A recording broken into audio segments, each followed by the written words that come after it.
গোপালগঞ্জে বিক্ষোভ মিছিল ও মহাসড়ক অবরোধ করেছে নিষিদ্ধ সংগঠন ছাত্রলীগের নেতাকর্মীরা।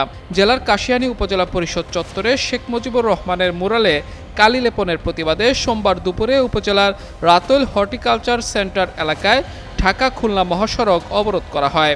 এ ঘটনার ভিডিও সামাজিক মাধ্যমে ছড়িয়ে পড়েছে।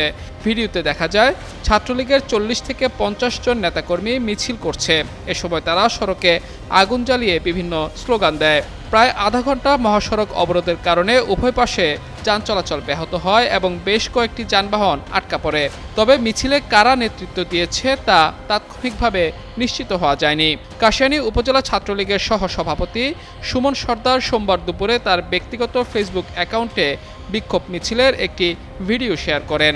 স্থানীয়রা জানায়, গত 9 জুন রাতে কাশিয়ানী উপজেলা পরিষদ চত্বরে শেখ মুজিবুর রহমানের মুরালে কে বা কারা কালি লেপন করে। পরদিন রাতে ছাত্রলীগের কয়েকজন নেতাকর্মীকে মুরালের কালি মুছে পরিষ্কার করতে দেখা যায়। ওই ঘটনার ভিডিও ফেসবুকে ছড়িয়ে পড়লে তা নিয়ে ব্যাপক আলোচনা ও প্রতিক্রিয়ার সৃষ্টি হয়। এদিকে কাশিয়ানী থানার ভারপ্রাপ্ত কর্মকর্তা মোহাম্মদ মাহফুজুর রহমান গণমাধ্যমকে জানান, মিছিলের পর ঘটনাস্থলে গিয়ে কাউকে পাওয়া যায়নি। বিষয়টি খতিয়ে দেখা হচ্ছে বলেও জানান এ পুলিশ কর্মকর্তা।